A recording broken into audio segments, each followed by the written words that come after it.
Mic آپ کے پاس۔ اچھا جی، تو ابھی میرے خیال میں والد صاحب بات کر رہے تھے، شاید وہ اینڈ ہو گئے ہمارا اسپیس۔ جی وہ کریش ہو گئی تھی، تو وہ آ جاتے ہیں تھوڑی دیر میں، آپ کو حدیث سنا دیجیے۔ ٹھیک ہوا۔ تو کل کے حدیث میں حدیث جبریل ہم نے بیان کیا تھا، اس کا ترجمہ اور تشریح مکمل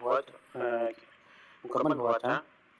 تو اس سے پہلے ہم نے حدیث ابن عمر بیان کیا تھا، جس میں ارکان خمسہ کے اوپر بات کی گئی تھی، اور حدیث جبریل کے حوالے سے سب سے اہم بات آخر میں ہم نے جو کی تھی وہ حدیث کی اہمیت کے اوپر بات کی تھی۔ حدیث کی اہمیت کے بارے میں چند ایک باتیں کرنا چاہتا ہوں، جب تک انجینئر صاحب آ جائیں گے تو وہ بات کریں گے انشاءاللہ۔ تو حدیث بنیادی طور پر رسول اللہ صلی اللہ علیہ وسلم کے قول فعل اور جو کام یا عبادت یا جو بات آپ کے سامنے کی گئی ہو، آپ نے اس کا انکار نہیں کیا ہو، اسے حدیث کہا جاتا ہے۔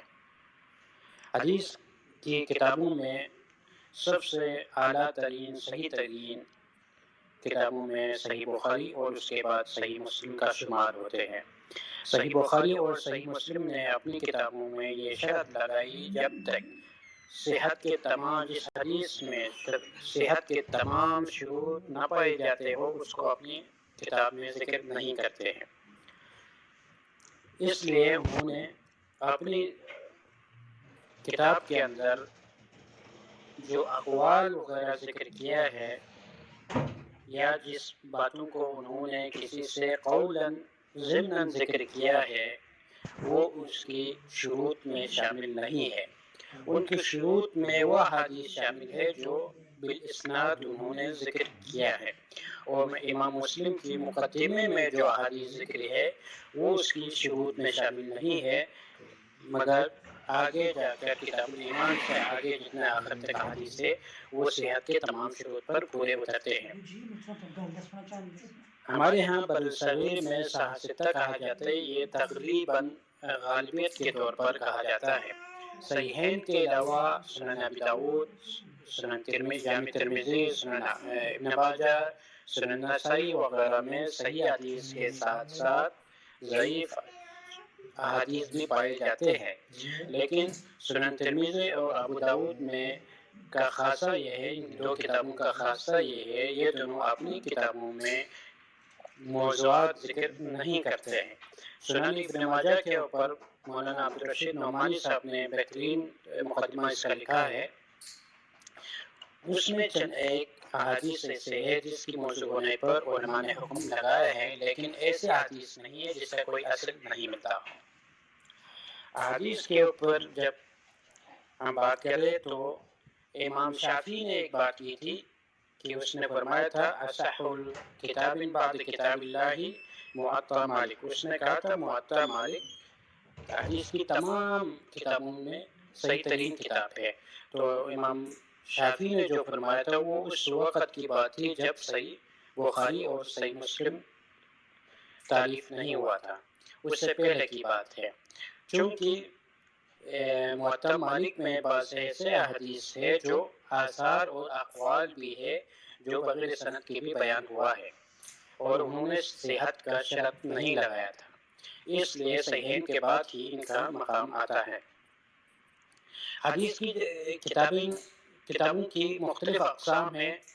ایک دیکھے کہ جس میں صحیح بخاری جامع، جس کے جوامی کہتے ہیں، جامع ترمذی، صحیح الجامع وغیرہ، اس میں کچھ تقریباً 8 ابواب ذکر کرتے ہیں، طہارت، عقائد، عبادات اور سنن، آداب، فضائل وغیرہ، تفسیر وغیرہ ذکر کرتے ہیں، اسے جوامی کہتے ہیں۔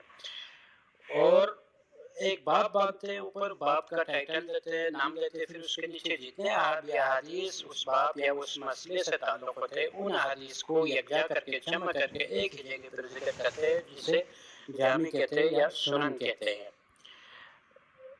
اب ایک دوسرا طریقہ تالیف ہے جسے امام احمد جسے مسند کہا جاتا ہے، وہ یہ ہے ایک ہی صحابی کی تمام روایات کو ایک ہی جگہ پر جمع کر کے سند کے ساتھ تسلسل کے ساتھ ایک ہی راوی کی مختلف روایتوں کو، مختلف احادیث کو ایک ہی جگہ پر جمع کر کے اس کو ایک کتابی شکل دینا، اسے مسند کہتے ہیں۔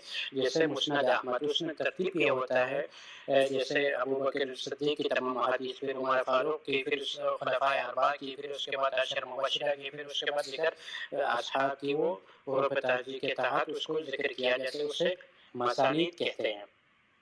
اور اس کے بعد آئے محاجم۔ محاجم اسے کہتے ہیں کہ ایک مصنف اپنی شیخ کی تمام روایتوں کو، تمام حدیث جو وہ شیخ کے ذریعے ذکر کرتا ہے یا روایت کرتا ہے، اس کو ایک ہی جگہ پر جمع کیا جاتا ہے، اسے معاجم کہا جاتا ہے، جیسے معجم طبرانی وغیرہ۔